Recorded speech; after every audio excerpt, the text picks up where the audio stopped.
Kita mulai aja ya. Assalamualaikum warahmatullahi wabarakatuh. Selamat sore.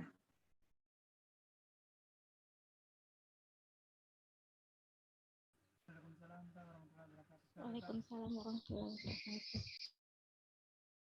Oke, slide share dan suara apakah bisa diterima dan dilihat cukup jelas? Jelas, Pak. Jelas, Pak. Ini kemana ya orang-orangnya? Dari 90 cuma ada 30 orang. Mungkin perlu kita adakan seleksi langsung biar kereduksi cukup banyak ya. Malah lebih enak kalau sedikit sebenarnya. Tapi kita juga nggak perlu bertanggung jawab dengan sebanyak 90 orang yang mengikuti perkuliahan 5G. Oke, hari ini kita akan diskusi tentang industri atau ekosistem yang bisa dibangun dalam implementasi 5G. Kemarin kita sebenarnya sudah lihat juga ada beberapa hal yang hanya bisa terbangun atau enabler ya. Enabler dari suatu industri contohnya adalah autonomous car. Kemudian juga di pertambangan tanpa adanya 5G mungkin tambangnya ya kayak gitu aja, nggak akan ada kemajuan. Tapi kita lihat kemarin bisa zero accident. Kenapa? Karena ya mungkin bukan zero accident manusianya, bukan alatnya, tapi manusianya itu benar-benar zero accident. Karena semua dilakukan secara remotely. Nah, mudah-mudahan kita hari ini bisa selesai sampai dengan rencana pengembangan secara komersial dari teknologi 5G ini. Jadi hari ini kita bisa selesai chapter 1, minggu depan kita masuk ke chapter berikutnya.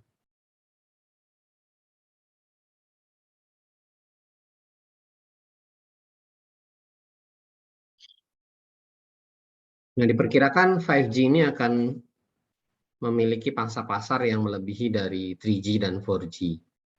Ini perkiraannya sih kalau ini mungkin bukan di Indonesia, tapi ya di Cina ya. Dalam tahun depan di 2022, pangsa pasarnya 5G ini lebih tinggi daripada 3G dan 4G. Dan ini terjadi hanya dalam jangka waktu 3 tahun. Kita bisa lihatlah handphonenya 5G ini sudah banyak, iklannya juga banyak, ada dari Xiaomi, dari Oppo, kemudian merek-merek besar sendiri seperti Samsung dan juga Huawei sudah mengeluarkan 5G ini jauh-jauh hari ya. Sudah mungkin udah setahunan, 2 tahunan lebih sudah keluar handphone 5G-nya dari brand-brand yang besar atau brand-brand yang handphonenya mahalan. Nah, dari sini sebenarnya kita tahu bahwa ternyata penetrasi pasarnya cukup besar. Artinya apa? Kalau penetrasinya cukup besar, penerimaan dari orang-orang dengan teknologi 5G ini juga cukup tinggi, sehingga kalau di sini dikatakan estimasinya dalam 3 tahun 5G ini akan mencapai 500 juta pengguna. Jadi estimasinya seperti itu. Untuk di industri ini hanya perlu 1 tahun untuk terminal 5G yang pertama. Dan ini juga yang digunakan untuk persiapan. Kalau Indonesia mungkin agak lambat ya, sekitar saya tahunya di video kemarin juga ada ya, Excel sudah implement atau sudah uji coba dari 2 tahun yang lalu, baru implement di tahun ini dari 2018 kayaknya, ya hampir 3 tahun atau 2 tahun jalan lah gitu. Kemudian Telkomsel juga seperti itu. Ya, kita nggak tahu ya masalahnya kalau di Indonesia biasa terkait dengan perizinan sih yang sering kejadian. Jadi izin frekuensi untuk penggunaan 5G itu agak lambat diproses oleh Kementerian Kominfo. Nah, ketika 5G ini diramalkan, ternyata tingkat pertumbuhannya 5G ini lebih tinggi daripada angka yang diramalkan. Jadi tingkat pertumbuhannya faster than forecast. Jadi diramalkannya 25 pada 2019, di 2018 itu sudah naik sampai dengan 30. Jadi kita bisa lihat di sini ternyata cukup pesat penggunaan atau pemanfaatan 5G. Ini juga didorong oleh adanya industri-industri yang sangat bergantung sekali dengan kehadiran seluler ya, atau GSM. Sebagai contoh, mungkin Anda di mahasiswa sangat bergantung dengan handphone untuk penggunaan Messenger, entah itu WhatsApp, Telegram, dan yang lain-lain. Atau mungkin kalau ada emak-emak di rumah, mereka tergantung sekali dengan handphone untuk berbelanja misalkan, atau memesan something dari Tokopedia, dari Shopee, dari Lazada, dan yang lain-lain. Atau mungkin berbisnis ya di situ, jual makanan, jual bahan pakaian, dan yang lain-lain. Nah, ini salah satu faktor besar yang mendorong implementasi 5G. Karena tadi saya sebut di depan demand-nya cukup tinggi, sehingga belum ada jaringannya aja saya yakin mungkin dari sekian 100 atau sekian ribu mahasiswa di informatika dan di sistem informasi itu sudah ada yang punya handphone, punya support untuk jaringan 5G. Saya yakin, saya punya keyakinan. Walaupun jaringan 5G-nya masih belum ada di Samarinda ya, kalau mau nyoba ya ke Balikpapan. Nah, kemudian juga negara-negara ini semakin ramai untuk mendeploy atau mengembangkan 5G. Lebih dari 60 negara yang sudah mulai menggelar spektrum frekuensi dari 5G.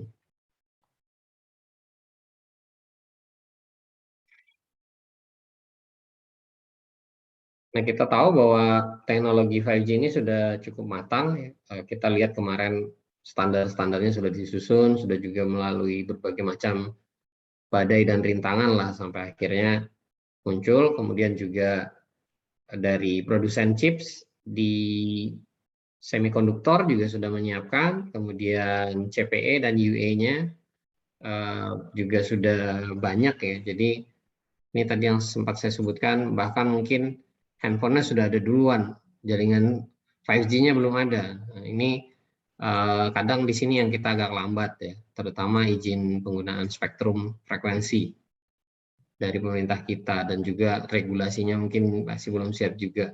Padahal operator selulernya sudah dari 2 tahun yang lalu sudah uji coba. Nah, ini kadang di negara kita birokrasi itu kadang menghambat inovasi.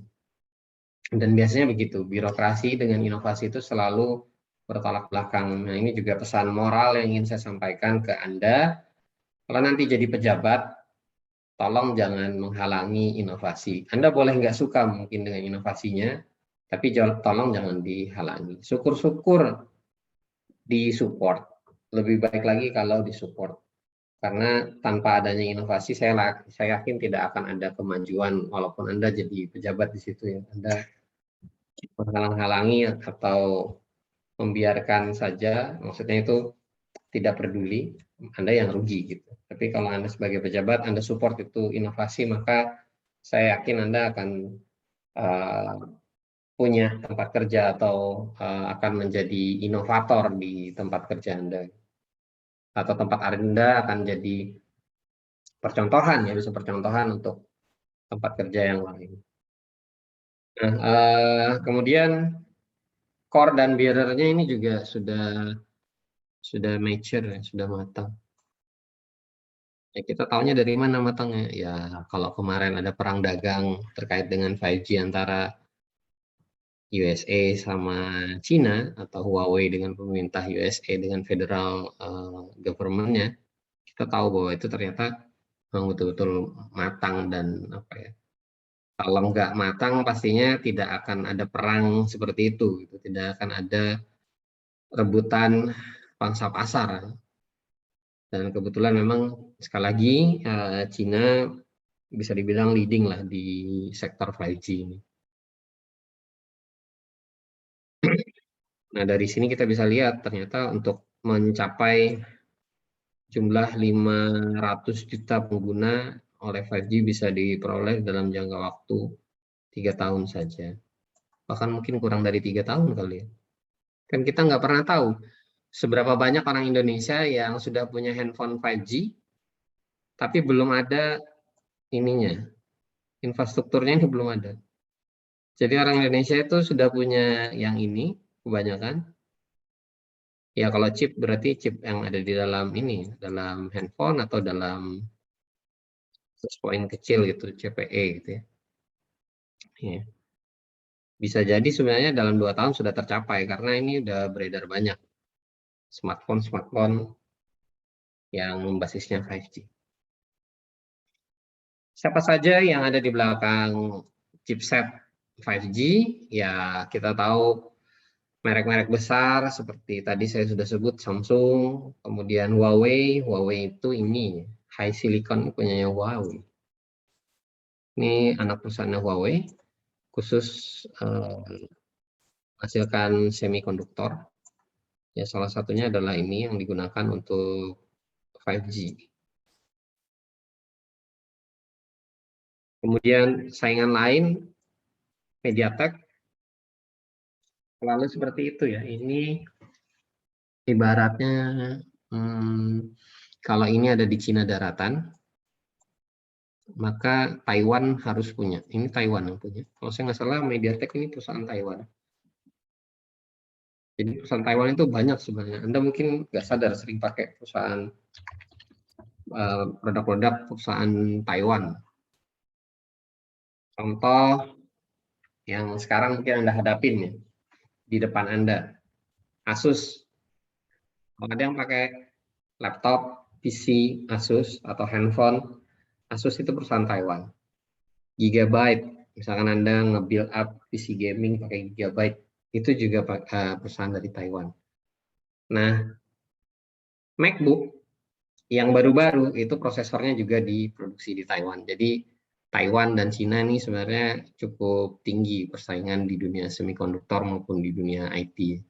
Jadi kalau Anda mau belajar arahnya ke AI, ke 5G, atau trending IT sekarang lah yang cukup pesat, itu ada di 2 negara ini sebenarnya, China dan Taiwan.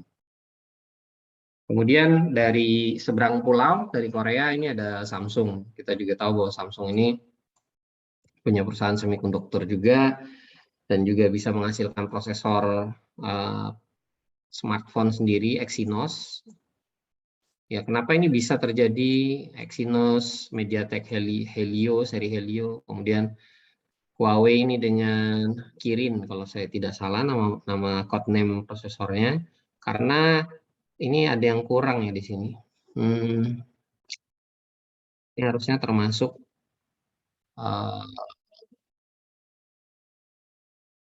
ini Qualcomm. Harusnya ARM masuk ya. Ya mungkin karena ARM tidak memproduksi 5G-nya ya, tapi prosesornya itu arsitekturnya ini ARM. Ini juga ARM. Yang bawah ini juga ARM semua. Karena ARM jualan arsitektur, sehingga arsitektur ini bisa diadopsi atau bisa dibeli lisensi pembuatannya oleh perusahaan-perusahaan seperti Samsung, MediaTek, High Silicon punyanya Huawei maupun Qualcomm. Cuman Intel yang enggak. Ya, Intel punya prosesor sendiri. Ya, prosesor Intel lah. Jadi Intel ini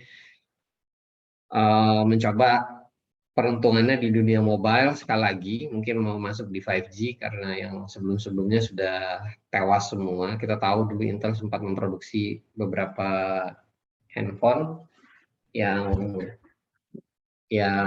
berbasiskan chip atau chipset Intel atau prosesor Intel. Nah, ini agak kurang tepat ya sebenarnya. Ini ada perusahaannya sendiri yang menghasilkan chipset dari Apple. Ya, jadi ini kita lihat bahwa perusahaan yang terjun di dalam dunia 5G chipset cukup banyak dan memang perusahaan-perusahaan besar. Ini contoh salah satu chipset yang di deliver oleh High Silicon atau Huawei. Di dalam chipset ini atau dalam apa istilahnya SoC, single on chip. Ini ada modemnya, modem 2G, 3G, 5G, dan 4G. Jadi satu, kemudian juga kemampuan untuk uplink dan downlinknya cukup tinggi ya. Downlink bisa 4 giga up dan uplink atau upstream bisa 2,5 giga. Jadi mainannya giga sudah ini. Biasa ya kalau di dunia seluler upstream dan downstream itu tidak simetrik atau tidak sama ya. Ini hal yang biasa. Jadi kalau di seluler biasanya memang downlink lebih besar daripada uplink. Nah, kemudian ini dia mampu memisahkan frekuensi yang digunakan untuk uplink dan downlink. Kemarin kita sudah belajar ya standar ada pemisahan downlink dan uplink atau decoupling istilahnya dipisahkan sehingga ini jadi duplex atau full duplex gitu ya. Akhirnya untuk downlink dan uplink ini jauh lebih cepat karena punya jalur masing-masing. Nah, chipsetnya support yang non standalone dan standalone. Kemarin juga sudah belajar non standalone seperti apa, standalone seperti apa. Kalau masih peralihan, berarti 5G dan 4G di dalam satu BTS atau istilahnya non standalone. Kalau sudah dialihkan semua ke 5G, tidak ada lagi 4G-nya atau standalone, nah ini juga bisa digunakan atau kita bisa pakai device dengan chipset Balong 5000 ini.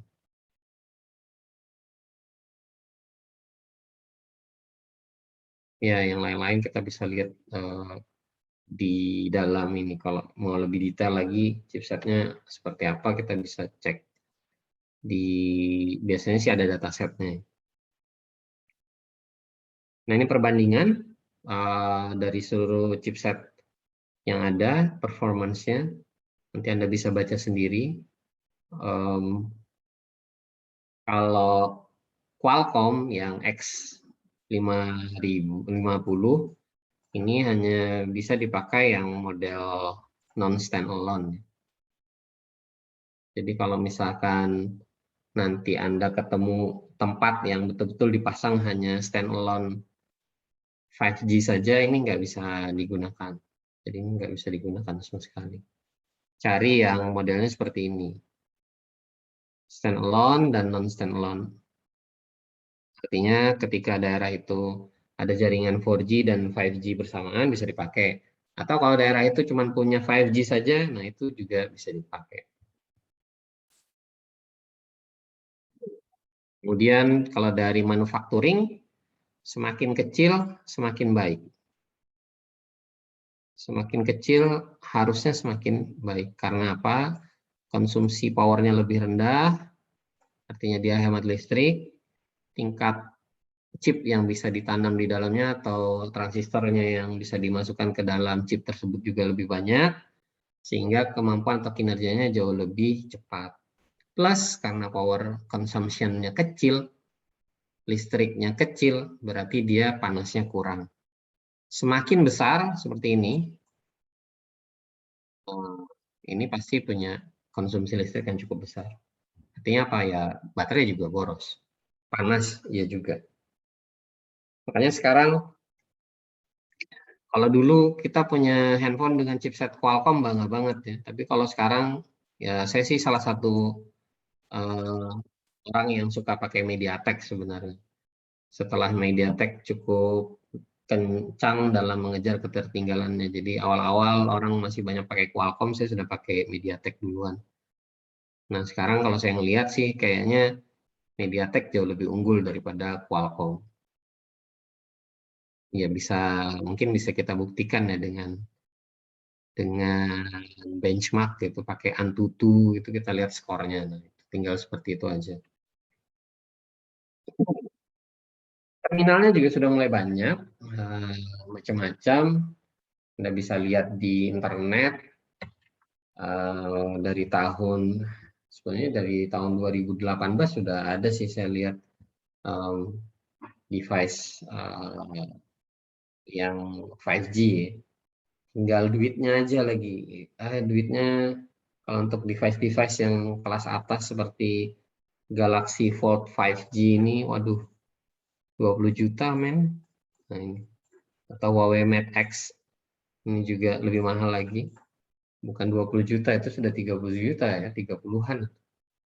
2.500 US dollar ini kalikan dolarnya anggap saja sekarang 14.000.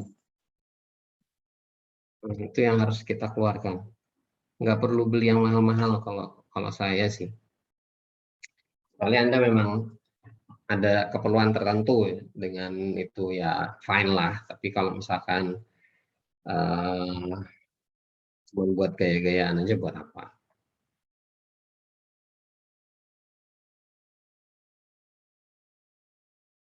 Ya ini Anda bisa cek ya merek-merek ataupun tipe dan model smartphone 5G sudah banyak keluar dari sebenarnya dari tahun 2018 itu sudah ada ya. Sudah ada dari tahun 2018. Nah, saya ingat Excel pertama kali uji coba 5G yang pertama di Indonesia, jadi bukan Telkomsel, justru yang pertama kali itu Excel, itu sudah ada smartphone-nya. Ini contoh saja. Kemudian CPE atau terminal mandiri gitu ya. Ini juga sudah banyak mulai juga dipasarkan seperti modem gitu, modem dengan akses poinnya langsung. Kayak contohnya apa? Kayak modemnya Orbit gitu, Telkom Orbit atau tapi kan tuh 4G. Excel Home yang 4G juga adanya. Nah ini nanti lama-kelamaan tuh akan digeser dengan yang 5G. Nah ini kita bisa lihat sebenarnya Huawei sendiri punya CPE dari tahun 2018 ini sudah di launching. Kuartal kedua, di kuartal kedua dari tahun 2018. Makanya saya sebutkan tadi sebenarnya sudah dari tahun 2018 5G ini udah ada sebenarnya client device-nya ya. Ini client device istilahnya. Nah, ini yang juga ditakuti oleh Amerika waktu itu yang dijadikan isu lah ibaratnya. Kemampuan 5G untuk mengagregat seluruh band frekuensi. Diagregat itu berarti disatukan keseluruhannya. Ya, saya kemarin sempat juga bilang 5G bisa dijadikan backbone untuk jaringan yang lain, yang 4G, yang 3G, yang 2G ditumpangkan di dalamnya. Sebenarnya kita kalau mau mengkaitkan dengan isu keamanan data ya, sepanjang kita tidak bisa membuat sendiri peralatan tersebut dan kita masih bergantung dengan orang lain ya berarti sepanjang itu juga data kita digadaikan atau digantungkan ke orang lain. Bukan hanya merek-merek dari Cina saja, ya merek dari Eropa, merek dari Amerika pun juga berlaku hal yang sama kalau kita bergantung dengan merek-merek tersebut. Nah, ini juga ingin saya sampaikan pesan moral kepada Anda yang mungkin nanti jadi pemimpin atau pemerintah gitu.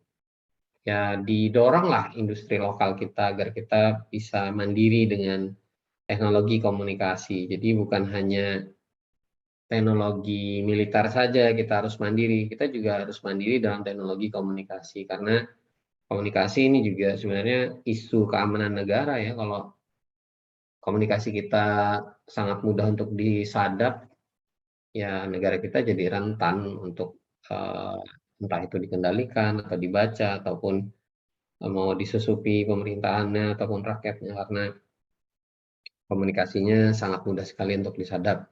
Jadi sekali lagi, selama kita bergantung dengan negara lain, selama itu juga kita rentan terhadap informasi-informasi yang kita alirkan lewat peralatan-peralatan apapun lah ya yang terkait dengan komunikasi. Ya termasuk non 5G. Kalau kita mau bicara termasuk yang non 5G, bukan hanya 5G saja tapi seluruh peralatan komunikasi.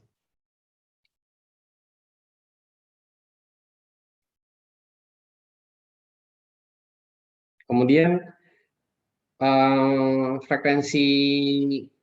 spektrum frekuensi yang ada di 5G ini juga menggunakan beberapa band yang Ya bisa dibilang band ini juga dipakai di ini ya, di satelit, contohnya C-band.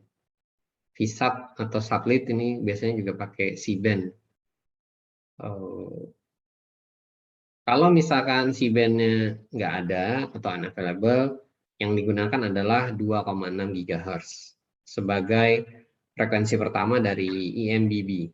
Jadi kalau misalkan ketersediaan frekuensi C-band nggak ada, maka dipakai 2,6 GHz untuk frekuensi awal dari IMBB, Enhanced Mobile Broadband.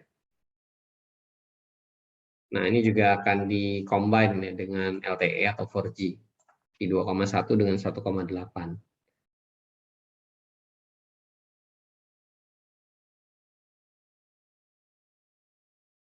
Kalau rekomennya di 3,5. Jadi frekuensi 3,5 ini sebagai rekomendasi frekuensi yang digunakan dalam 5G. Pertimbangannya adalah spektrum dan coverage. Spektrumnya lebar, jadi bisa bawa data lebih banyak. Coverage-nya juga jauh ya, atau coverage-nya itu jangkauannya panjang. Nah, di sini kita bisa lihat berbagai macam penggunaan frekuensi atau pita frekuensi, istilahnya pita frekuensi atau band di Amerika, di Eropa, ini Uni Eropa, ini bendera Uni Eropa, UE, Uni Europe, ini di Amerika, Cina, Jepang, Korea.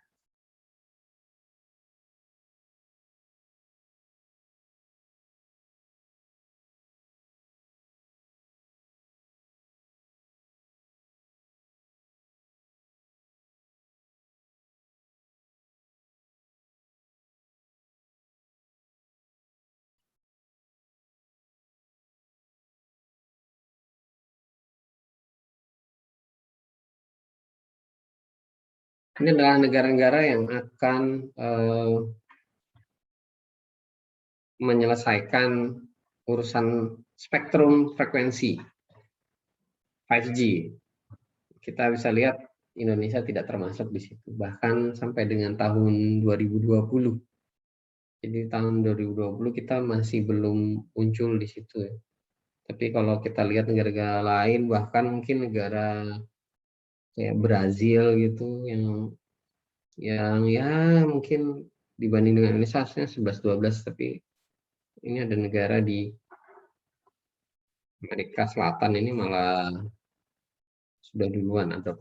Kita masih abu-abu warnanya, sedih sekali. Terus negara tetangga kita nih, Thailand kayaknya juga sudah selesai. Thailand ini cukup bagus juga ya progresnya dalam adopsi IP gitu. Termasuk IP6 juga cepat juga mereka mengadop untuk implementasi IP6. Nah, Indonesia saya juga kurang tahu kenapa orientasinya belum ada ke arah sana ya. Tadi mungkin isu yang paling krusial yang harus kita benahi adalah di level birokrasi kita yang agak lambat dalam proses perizinan.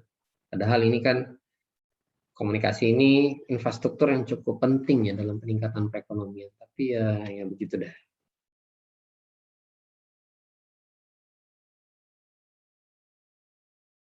Nah, ini kalau di Cina, ini model alokasi frekuensinya. Ada spektrum yang digunakan oleh 4G dan 5G. Kita bisa lihat di sini di 2,6 ini digunakan untuk 4G, kemudian 2,6 ke atas itu digunakan untuk 5G. Ya, ini untuk ke atas.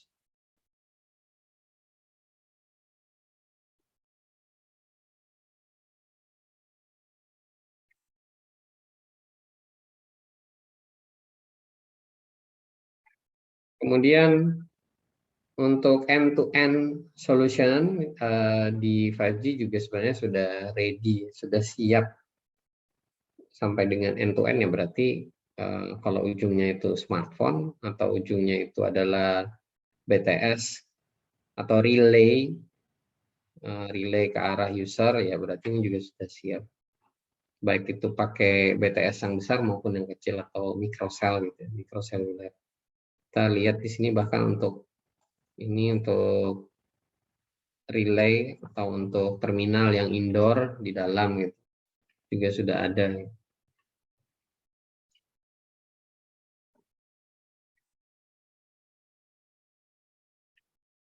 Ada yang mau ditanyakan mungkin sebelum saya lanjut?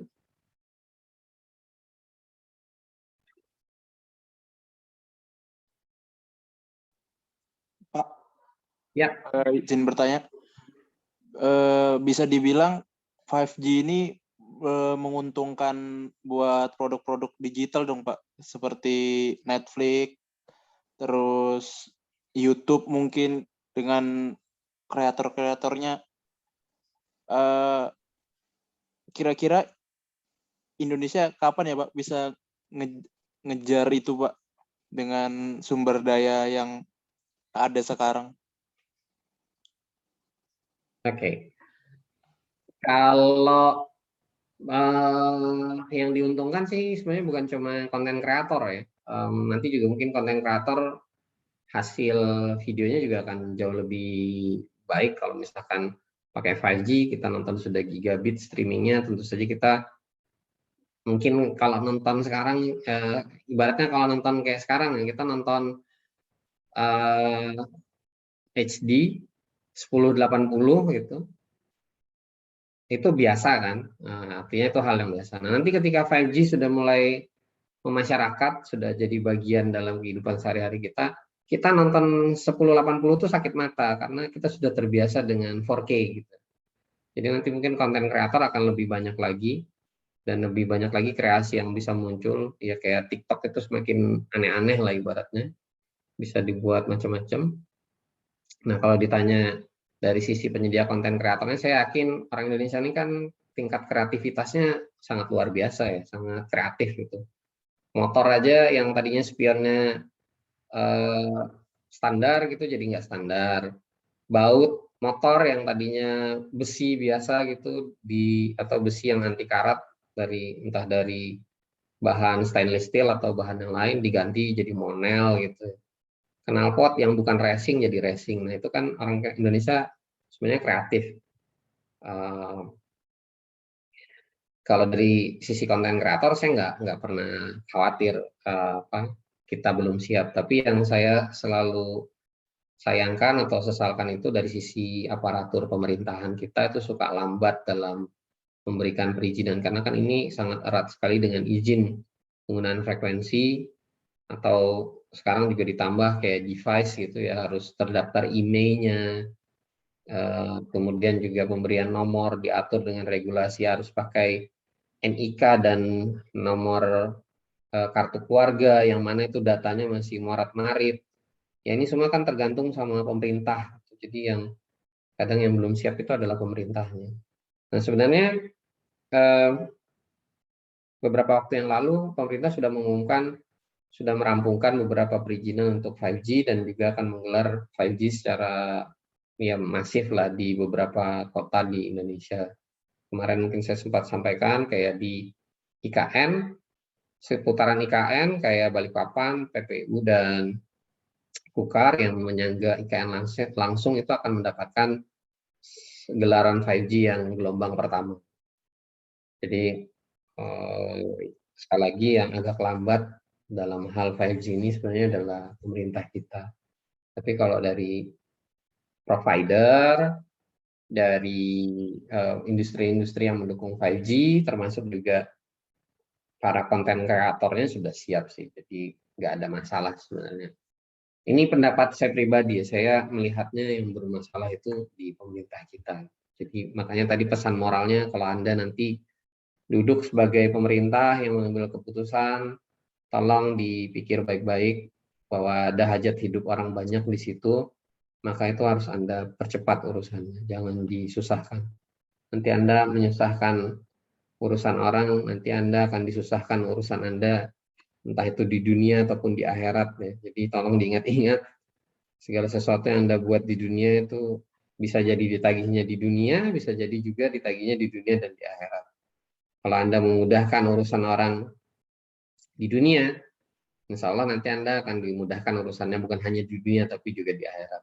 Ini pesan yang harus Anda ingat-ingat itu kalau Anda sebagai pemimpin atau pengambil keputusan, jangan suka mempersulit atau membuat orang susah. Ya akhirnya kita kena semua salah satu produk kebijakan yang lambat seperti adopsi 5G, ya akhirnya kita juga telat padahal negara-negara lain sudah berlomba-lomba. Oke, ada lagi mungkin yang mau ditanyakan? Yang bertanya Ya, silakan. tadi apa tadi ya? Di banyak frekuensinya saya baru tahu. Pertanyaan saya Pak, apa jaringan seluler itu jaringan seluler itu memang banyak frekuensinya ya Pak? Dan itu apa juga berlaku seperti wireless channel begitu Pak? Suaranya putus-putus, bisa di chat aja nggak? Baik Pak. Saya tadi nangkapnya, ya Anda sambil ngetik saya mungkin bisa mencerna ataupun mengartikan sedikit. Saya tadi terkesannya apakah urusan 5G-nya hanya di frekuensi itu? Ya kalau frekuensi berarti juga di dalamnya terkandung ada channel, ada channel karena nggak semua pita frekuensi itu digunakan. Kenapa disebut pita? Karena saya ambil gambaran di sini aja. Karena ini misalkan ini spektrum frekuensi ya. Ini frekuensi batas bawah, ini batas atas gitu.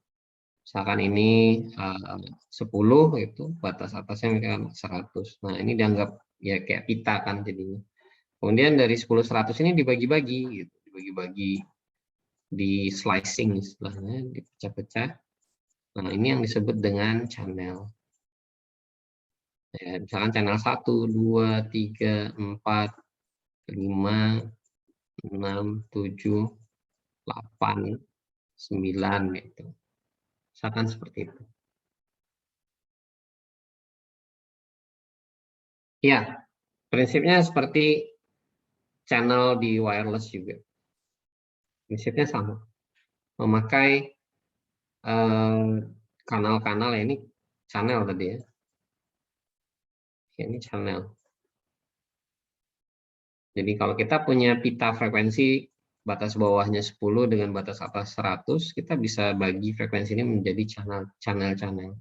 Ini saya baginya seolah-olah setiap channel sekitar 10 MHz, anggap aja kayak gitu ya. Per 10 MHz.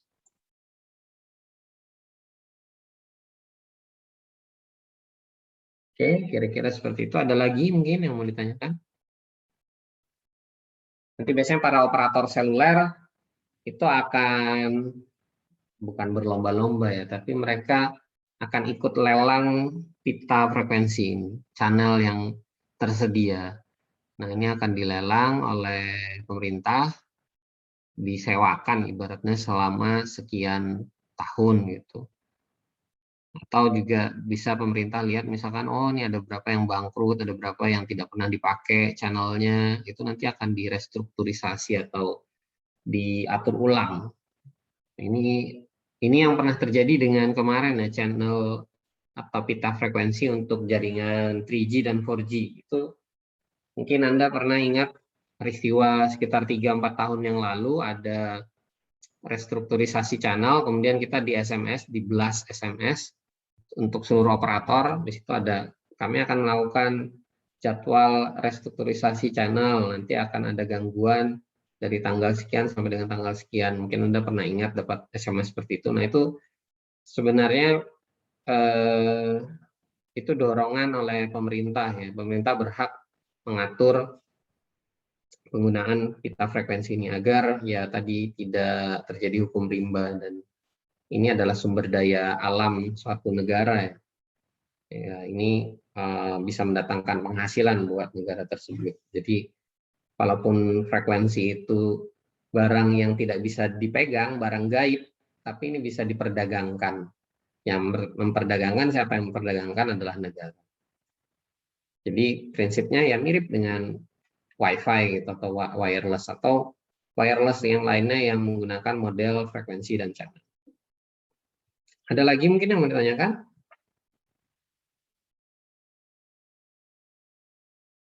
Tidak ada, kita lanjut. Ini beberapa negara dan juga Uni Eropa tadi. Uni Eropa berarti ya seluruh negara yang tergabung dalam Uni Eropa, kecuali Inggris mungkin, karena Inggris keluar kalau nggak salah kan ya dari Uni Eropa ya.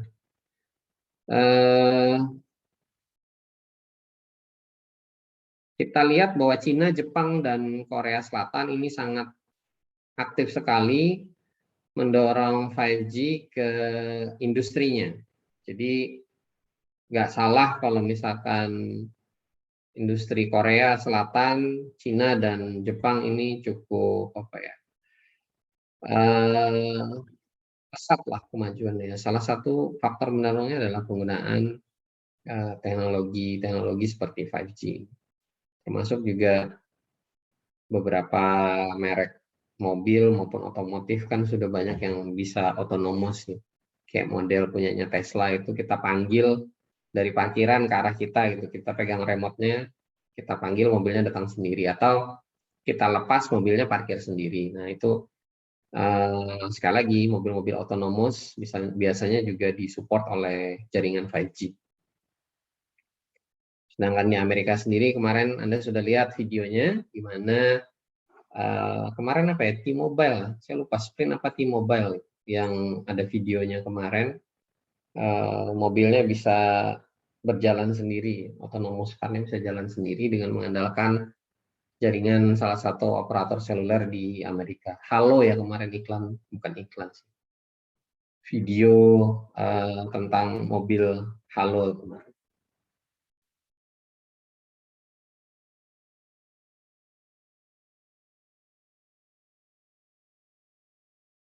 Fokus awal dari 5G ini memang di ini ya, di enhance mobile broadband. Artinya dia ingin meningkatkan jumlah data yang bisa dikirim dan diterima di mobile broadband. Jadi fokusnya memang di situ, bagaimana handphone itu bisa mengirimkan data dengan jumlah yang besar, juga menerima data dalam jumlah besar. Ya mungkin saat ini udah mulai industri TV ataupun media penyiaran ataupun konten-konten yang terkait dengan video sudah banyak menggunakan 4K. Kalau jaringannya masih jaringan 4G, pastinya kita akan amat sangat lambat sekali kalau kita gunakan untuk mendownload atau streamingan yang 4K. Jadi 4K movie atau film yang berbasiskan 4K atau HD di sini. Ini kelihatan nggak 4K-nya? Ya mudah-mudahan kelihatan. Itu akan cepat kalau kita klik dengan 5G. Bahkan nanti arahnya ke 8K ya, 8K. Ya kalau sudah zamannya di 8K ini kita sakit mata kalau ngelihat ke 4K. Ya saya juga sudah terbiasa ngelihat 4K, ngelihat Full HD yang 1080 ini sakit mata gitu. Kayaknya kok nggak banget gitu nonton yang masih 1080, sudah nggak zamannya lagi. Begitu juga kalau kita mau video surveillance, pastinya kita perlu yang high definition yang detail, kemudian juga pemrosesannya juga harus cepat, data yang dikirimkan cukup banyak. Nah ini juga pada satu titik perlu connection cukup besar. Nah, industri-industri yang terkait dengan terminal ataupun device atau gadget ini nanti akan semakin matang, termasuk juga konten-konten di dalamnya. Mungkin nanti akan ada orang yang bermain AR bareng-bareng, kayak Mobile Legend gitulah, mabar tapi mabarnya game AR gitu atau VR, udah pakai kacamata Google VR gitu, kemudian mungkin handphonenya dipegang di tangan, seolah-olah itu menggantikan senjata ya, atau menggantikan device yang harus dia pegang. Karena kan kayak Nintendo Switch atau Xbox, sticknya itu kan bisa dijadikan ini ya, bisa dijadikan alat untuk bermain game gitu. Entah bermain tenis atau bermain game-game yang butuh gerak gitu. Nah, diganti ini dengan menggunakan handphone. Jadi lebih seru lagi, user experience-nya akan jauh lebih menyenangkan. Main game nggak cuma duduk gitu. Saya juga sudah bosan juga main game cuma duduk ya. Kadang kita perlu juga bergerak gitu, lebih seru malahan. Nah, jadi untuk di tahap awal yang akan ditingkatkan adalah kemampuan upload dan download dari smartphone. Kemudian baru ke yang lain-lainnya. Yang lain-lainnya apa? MMTC ya, MMTC ini artinya kemarin dalam 1 kilometer persegi dia bisa menampung jutaan device. Kemudian ada URLLC, artinya dia sangat rendah latensinya, kemudian sangat reliable, ya ini sangat cocok digunakan untuk vehicle. Kemarin ada IOV, Internet of Vehicle, atau apa kemarin ya saya lupa, ada X-nya, Vehicle to X. Vehicle to X ini everything artinya, kayak Internet of Things ya. Kalau ini vehicle to everything,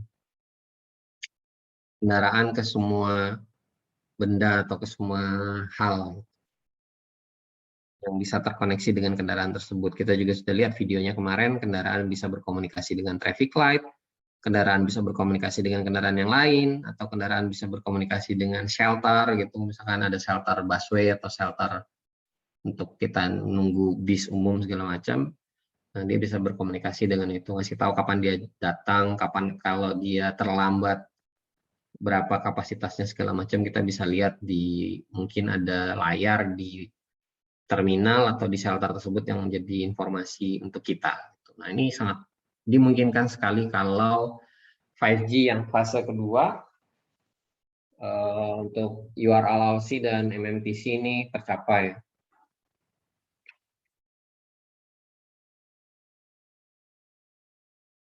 Ini perencanaan 5G di beberapa negara, bisa Anda lihat sendiri. Ya, jelas di situ Cina sebagai yang paling cepat ya, untuk adopsinya. Dia sudah besar-besaran untuk ya di sini sampai dengan ke sini ini udah masif implementasi 5G-nya. Kalau yang lain-lain itu masih banyak yang trial, masih banyak yang uji coba. Bahkan Indonesia pun sampai dengan sekarang juga sebenarnya masih uji coba. Saingan terberatnya Cina ini untuk 5G ada di Korea dan di Jepang. Korea dan Jepang. Nah, Jepang juga dengan NTT Docomo. Ini saya ingatnya NTT Docomo ini dulu yang mendorong perkembangan 4G. Nah, kalau Cina lebih dikenal dengan yang mendorong 5G-nya. Perusahaan-perusahaan besar di Cina yang bukan hanya Huawei saja, tapi perusahaan lain, Tencent, Alibaba, dan ya kroni-kroninya perusahaan Cina ini cukup solid dalam mendukung implementasi 5G. Kalau di Jepang, ya mungkin yang cukup kita kenal, operator selulernya yang cukup besar ini adalah NTT Docomo.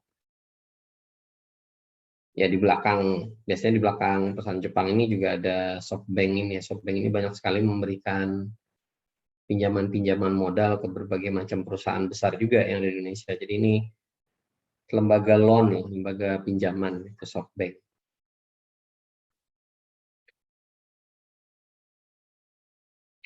Nah, apa saja aplikasi yang bisa didorong dengan penggunaan 5G? Smart grid, ini contoh. Smart grid ini untuk listrik ya, jadi jangan kaget istilahnya smart grid. Ya, karena dalam bentuk grid seperti itu ya, jaringan listriknya. mungkin itu disebutnya jadi smart grid. Nah, ini perlu network 5 sampai dengan 50 milisecond. Kita kalau main Mobile Legends kan ingat banget nih, delay maksimumnya itu di 50 milisecond. Lewat dari 50 milisecond main Mobile Legends sudah nge-lag 100 milisecond freeze atau apa-apa.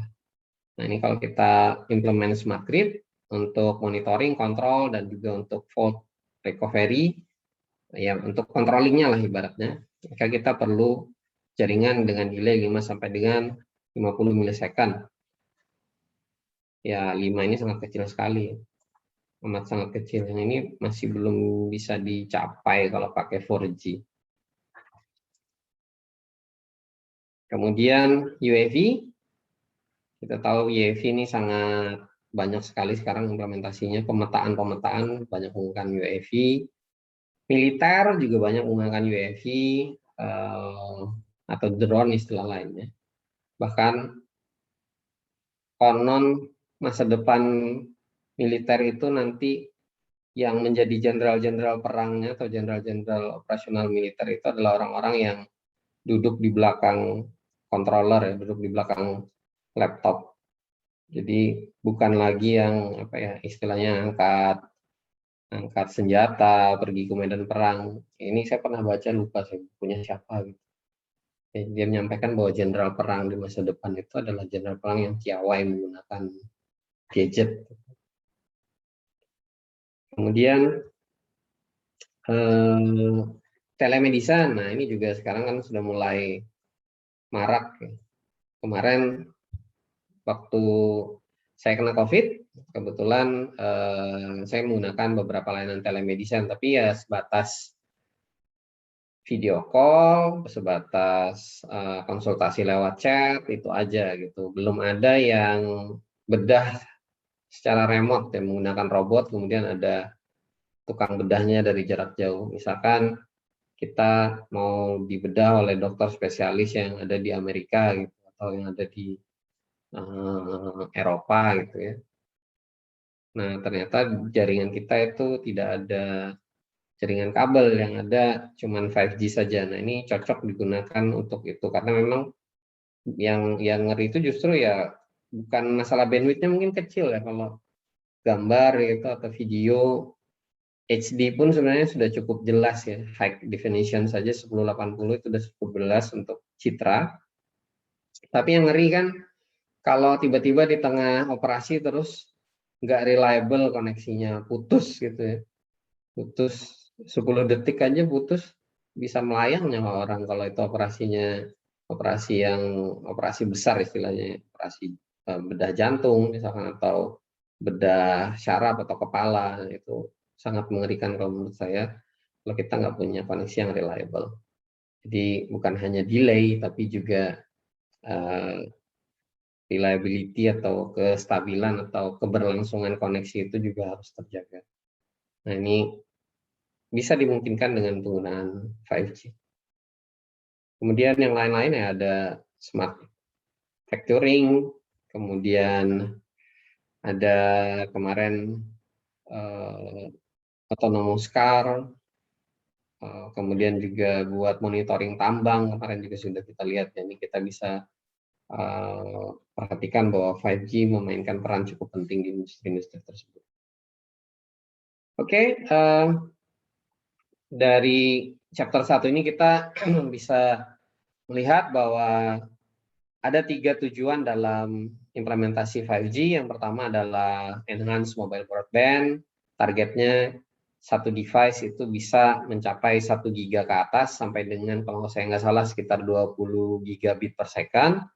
Kemudian URLLC atau ultra low latency dan ultra reliable, di mana koneksi itu harus bisa di bawah 1 milisecond dan juga stabil.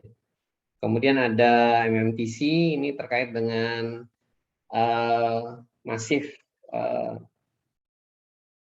device yang bisa di cover dalam 1 kilometer persegi. Kemarin berapa ya targetnya saya lupa. Nanti Anda bisa cek deh di materi. Kalau saya nggak salah sekitar 500 juta atau 1 juta ya, saya lupa. Device yang bisa di cover dalam 1 kilometer persegi. Jadi ini adalah 3 goal dalam 5G service. Kemudian untuk yang rilis 15 standar dari 3GPP ini sudah di frozen. Kemudian ada lanjutannya rilis 16 atau IMT 2020 ya. Standar yang dipakai adalah IMT 2020. Kemudian secara produk dan juga jaringan atau produk menyupport jaringan terminal-terminal untuk BTS 5G ini sebenarnya sudah ready. Kalau di tempat kita masalah utamanya pemerintah yang ya begitu deh, birokrasinya agak susah, padahal ini mendorong inovasi ya. Jadi memang sekali lagi inovasi itu bertentangan dengan regulasi, biasanya kayak gitu. Jadi selama Anda punya prinsip inovasi Anda itu bermanfaat untuk banyak orang, walaupun itu bertentangan dengan regulasi, kalau pesan dari saya tetap digas ya, jalankan, jangan mundur loh, karena memang kalau inovasi itu bermanfaat untuk banyak orang, insya Allah dia akan menemukan jalannya sendiri untuk bisa merubah regulasi yang ada. Oke, itu yang bisa saya sampaikan. Mungkin ada yang mau ditanyakan?